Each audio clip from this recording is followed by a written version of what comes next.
Баршаңызға сәлем достар, сіздермен мен Саяна. Бүгін өте дәмді, құрамы қарапайым әрі жылдам жасалатын шоколадты мраморлы печенье жасайтын боламыз. Менімен бірге жасап көріңіздер. Ыдысымызға жұмыртқамыз бен шекерімізді салып, венчиктің көмегімен біркелкі масса болғанша жақсылап араластырып аламыз.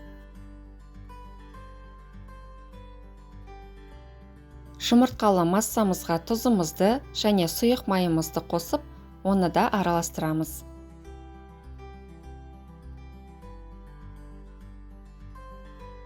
Соңында барлық құрғақ ингредиенттерді ситадан өткізіп қосамыз.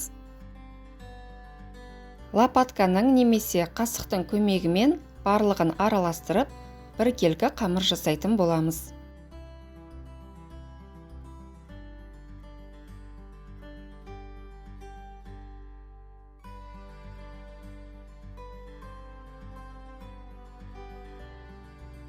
Бізде осылай көріп тұрғандарыңыздай масса шығады.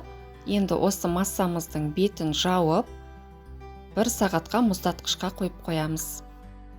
Менде 1 сағат өтті, мұздатқыштан аламыз. Осылай қолға жабыспайтын масса шығады. Дәл осы кезде біз пешімізді 180 градусқа қосып қоя берсек болады. Печеньямызды дәл видеода көрсетілгендей етіп жасаймыз.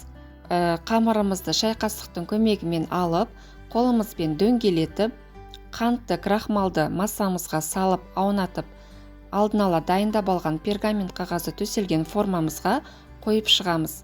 Көлемі шамамен грек жаңғағының көлеміндей болса, жеткілікті болады. Барлық қамырымызды дәл осылай жасап шығамыз. Формамыз толғаннан кейін артылған қамырдың бетін жауып, міндетті түрде тоңазытқышқа қоя тұрамыз. Пешке салар алдын печеньяларымыздың үстінен ақырын ғана қолымызбен бір-бір басып шығамыз. Және 180 градус қызып тұрған пешімізде 13 минут пісіріп аламыз.